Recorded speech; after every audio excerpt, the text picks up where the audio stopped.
Medical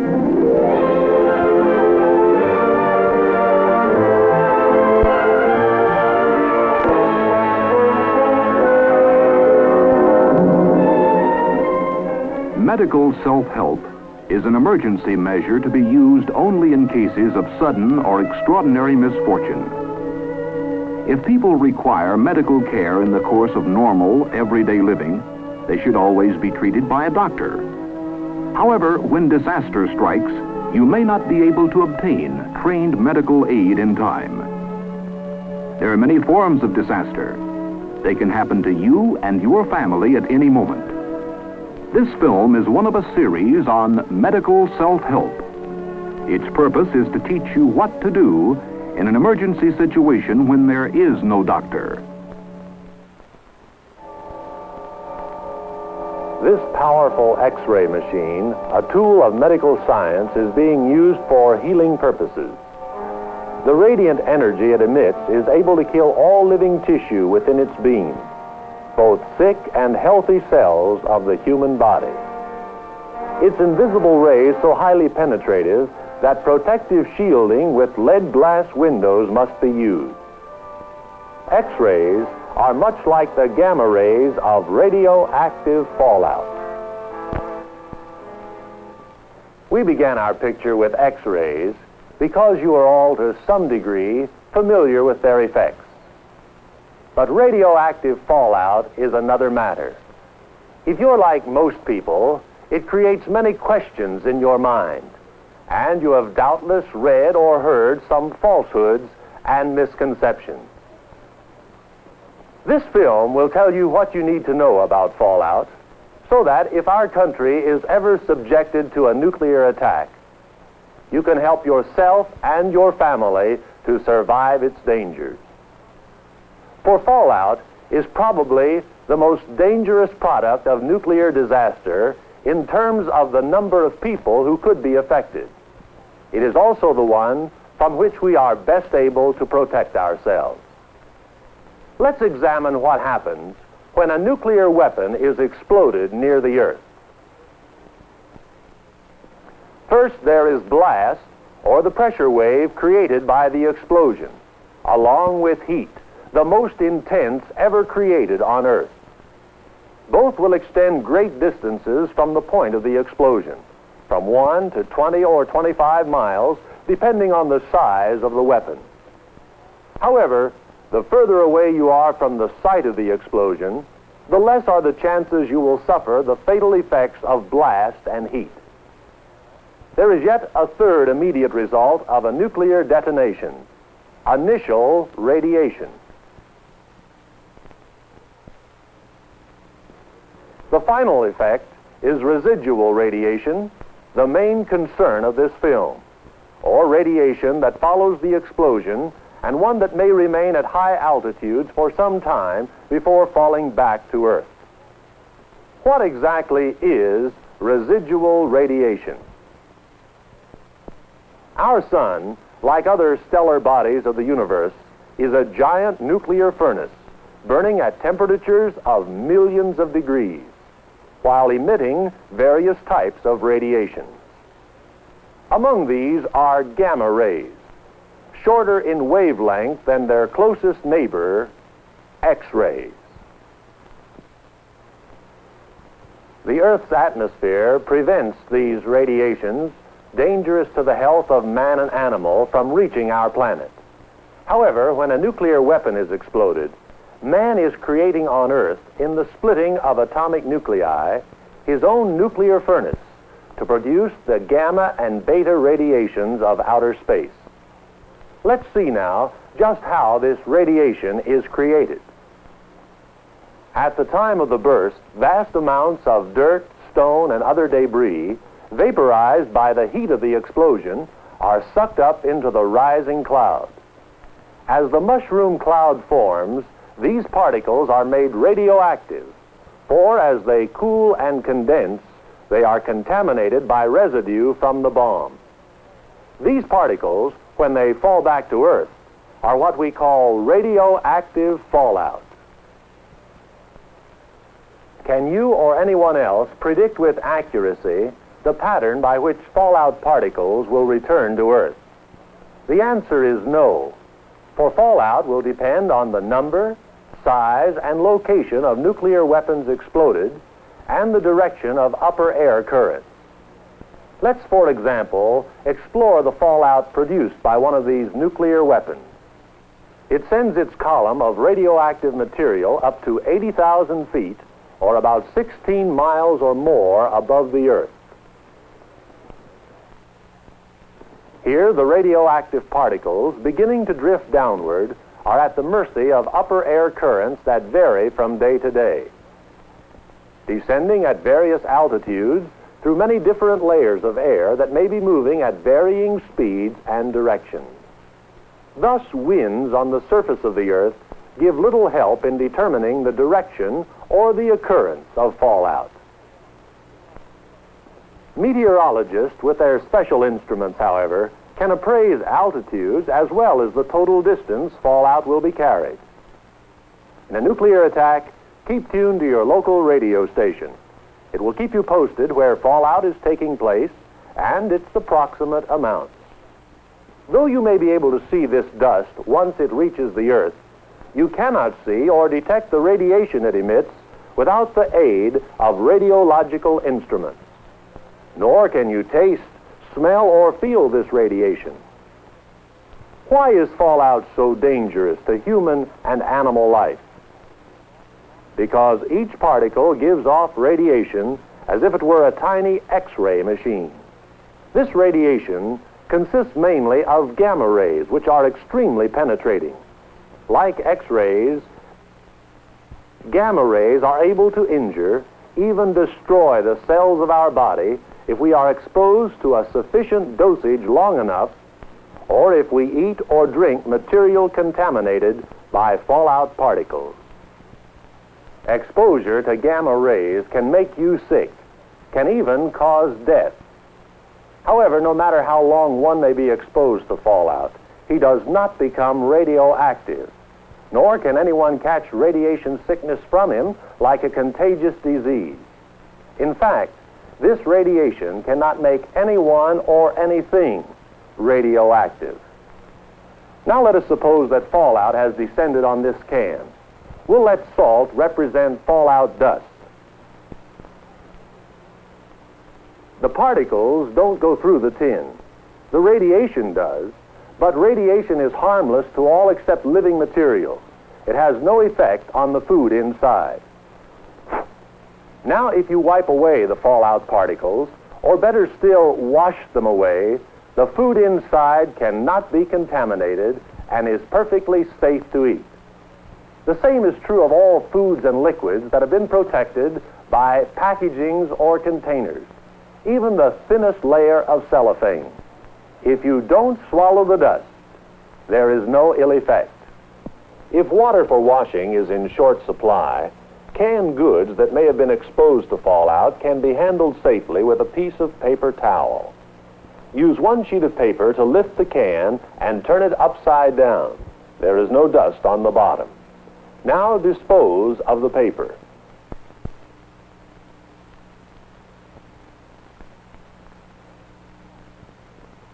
Wipe the sides of the can with a new piece of towel. And don't forget to put the contaminated paper in a covered receptacle. Now open the clean top. There will be no harmful particles in the food itself.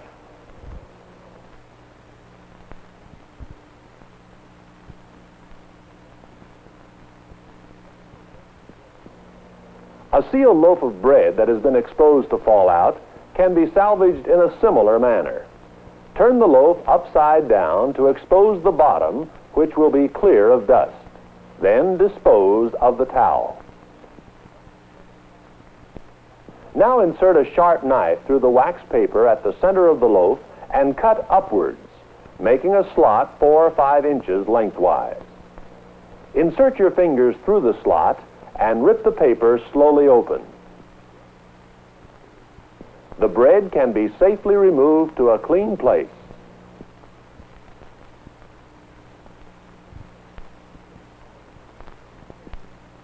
Finally, dispose of the wax paper. Contaminated vegetables, such as potatoes, can be pared like this. Use a clean piece of newspaper and, working first in one corner, cut off one end. Move to a clean surface of the paper and peel in this manner.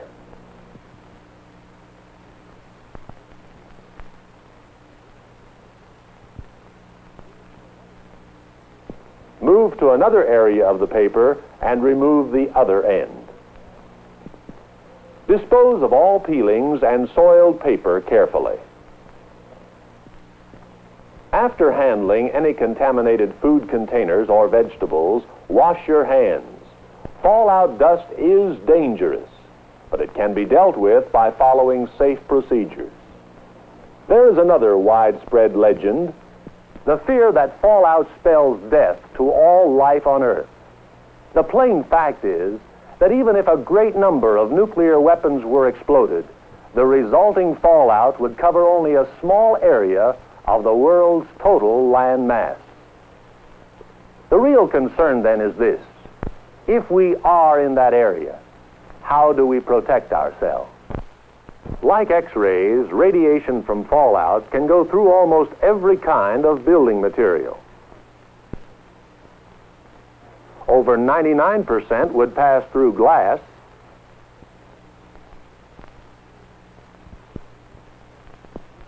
66% through wood sheathing,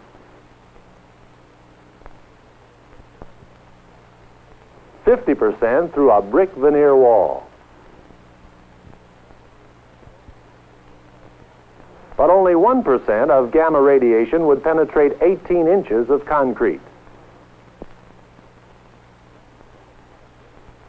And though it's not a building material, it's important to know that only 1% would pass through 25 inches of earth. Quite aside from the shielding effect of building materials, the intensity of radiation decreases with the square of the distance from the source. Thus, 10 feet away from a particle of fallout, the radiation rate is only 1% of that encountered at a distance of 1 foot. Other things being equal, the central parts of a building are safer. The radiation rate, or the intensity from fallout, decreases with the passage of time. In fact, for every 7-fold increase in time, the radiation will be reduced by a factor of 10. That means that at 7 hours after the explosion, the radiation level will be about 10% of its intensity at 1 hour. At 49 hours, it will be about 1%.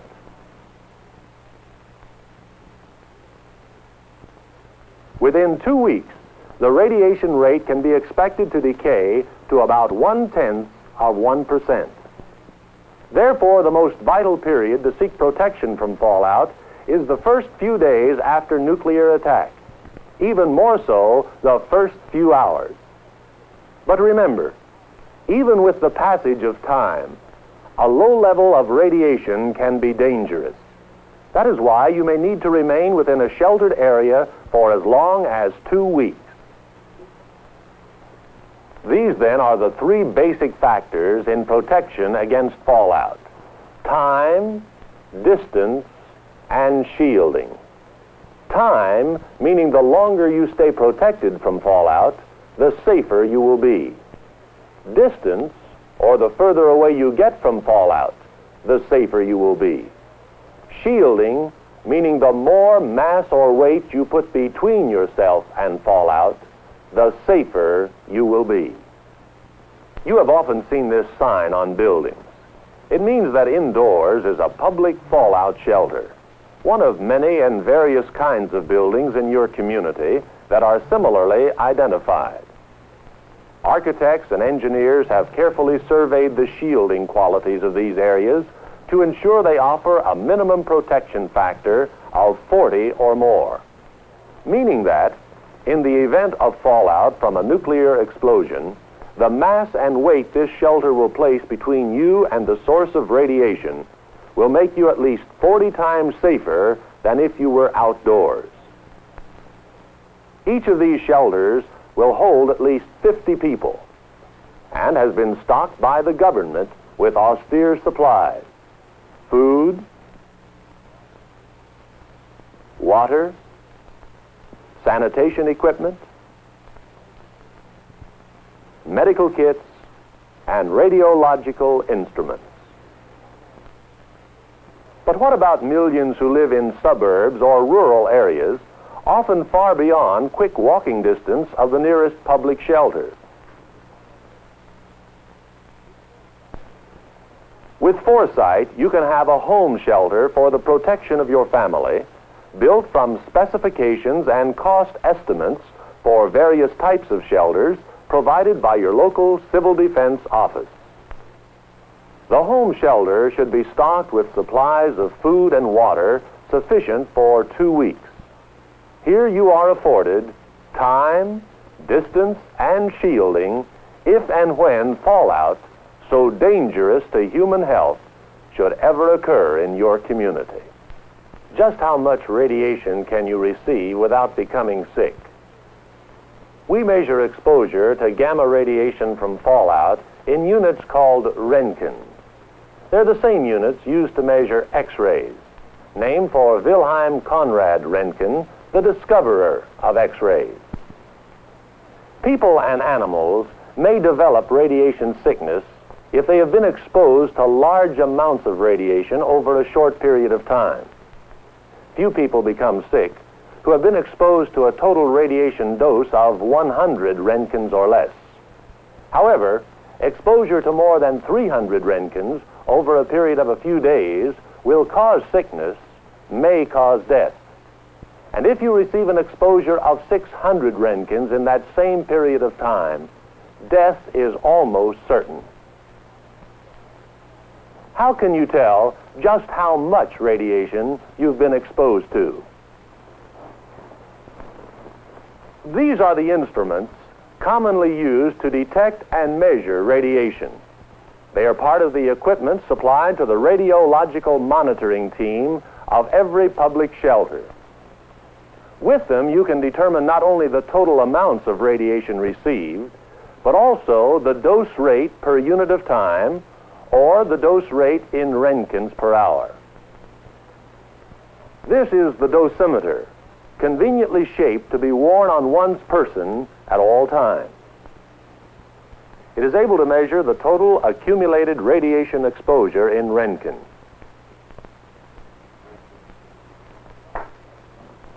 The charger adjusts the dosimeter to a zero reading prior to its use, with each separate exposure to radiation building cumulatively on the dosimeter gauge so that a reading of the total dose is available at any given time. Next, the Geiger counter. This instrument measures radiation in fractions of Roentgens per hour within or outside the shelter.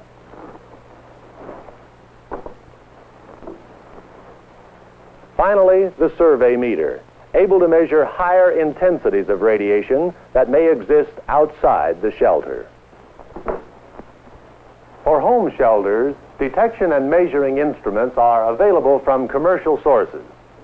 However, most householders will rely chiefly on their portable radios to receive readings as they are taken by civil defense monitoring teams.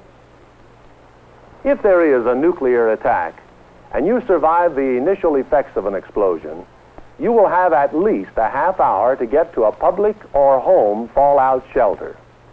Therefore, to be safe from radiation sickness, get into the best available shelter as soon as possible.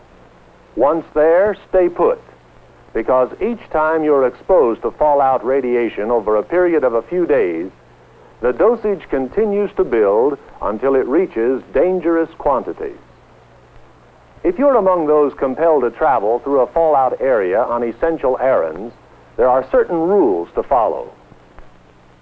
Protect your body with boots or rubbers, gloves, headgear, and outer clothing that can be removed before you re-enter the shelter. On returning, brush off the rest of your clothing thoroughly, as well as any parts of your body that may have been exposed to fallout. If sufficient water is available, wash your face and hands carefully. Remember, these are the dosages of radiation as they affect human health. 100 Roentgens, little or no effects. 300 Roentgens, sickness or death. 600 Roentgens, death. Recovery from radiation sickness is nothing new. Patients who are treated by X-rays routinely experience this sickness and get over it. Of course, the dosages they receive are carefully measured. Just as in combating the virus of the common cold, your general state of health will often govern how quickly you can throw off the effects of mild or moderate radiation sickness. In an emergency situation where there is no doctor, always treat radiation sickness by treating its symptoms. In fact, these symptoms are often similar to those produced by extreme anxiety or emotional stress. So it's best not to try to determine their cause. I repeat, do not try to diagnose. Merely treat the symptoms, just as you would if they were the result of any other type of illness. These are the symptoms of mild as well as moderate radiation sickness, one or more of which may appear shortly after exposure to fallout. Fatigue, loss of appetite, nausea, vomiting, prostration. The treatment is rest. For nausea, you may give the patient any of the commercial preparations that settle an upset stomach, or 1/2 teaspoon of baking soda in a cup of water. Tea and other hot liquids may be helpful. When a high fever is present, apply cold wet packs. Aspirin also tends to reduce a fever. In severe radiation sickness, along with the early symptoms, other symptoms may appear a week or more after exposure. Recovery is possible, but it'll take longer. The symptoms are diarrhea, inflammation of mouth and throat, loss of hair. For treatment, control the diarrhea and give aspirin and warm water gargles. People are naturally alarmed at the thought of bodily changes that may follow severe radiation sickness, such as loss of hair or sterility. These conditions are usually temporary and will disappear with recovery. So I hope we've dispelled another commonly held myth. You can get over radiation sickness just as you get over many others. Nevertheless, don't minimize the danger of fallout. Remember, its effects are cumulative. The only real protection against it is to take shelter. Now, let's review some of the outstanding facts we have learned in this brief exploration of a vitally important subject. Fallout is composed of trillions of particles of dust that are made radioactive by residue from the nuclear weapon during the aftermath of the explosion. In a nuclear attack, depend on your local radio station to tell you where fallout is taking place. You may be able to see some of the fallout dust when it reaches the earth, but you cannot taste, smell, or feel the radiation itself. The gamma rays given off by fallout are able to injure or destroy the living cells of our body if we are exposed long enough. Food or water in containers that prevent contamination by fallout dust is perfectly safe. Radiation is harmful only to living tissues. Packaged foods that have been exposed to fallout should be opened carefully. By following proper procedures, you can eat such foods without danger to health. Radiation can pass through most building materials, but its intensity is diminished in proportion to the weight and mass of the material or the shielding. The intensity also decreases with distance from the fallout. The radiation rate will decrease or decay rapidly with time. It is most dangerous in the first few days after explosion. Thus, the three basic factors that protect you from fallout radiation are time, distance, and shielding. You should know the location of the nearest public shelter in your community. Inside it, you will be at least 40 times safer from fallout than you would be outdoors. And it has been stocked with supplies to sustain its occupants for up to 2 weeks. If you're not within walking distance of a public shelter, you can provide a satisfactory home shelter for your family. Radiation is invisible, but we have accurate instruments with which to measure it in Roentgen units. The dosimeter can be worn on the person and measures the accumulated radiation exposure, the total dose at any given time. The Geiger counter measures radiation in fractions of Roentgens per hour, inside or outside the shelter.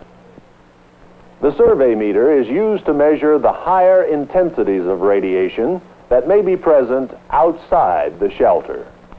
Assuming that you have the protection of a good shelter within a half hour after nuclear attack, you will probably have little or no radiation sickness.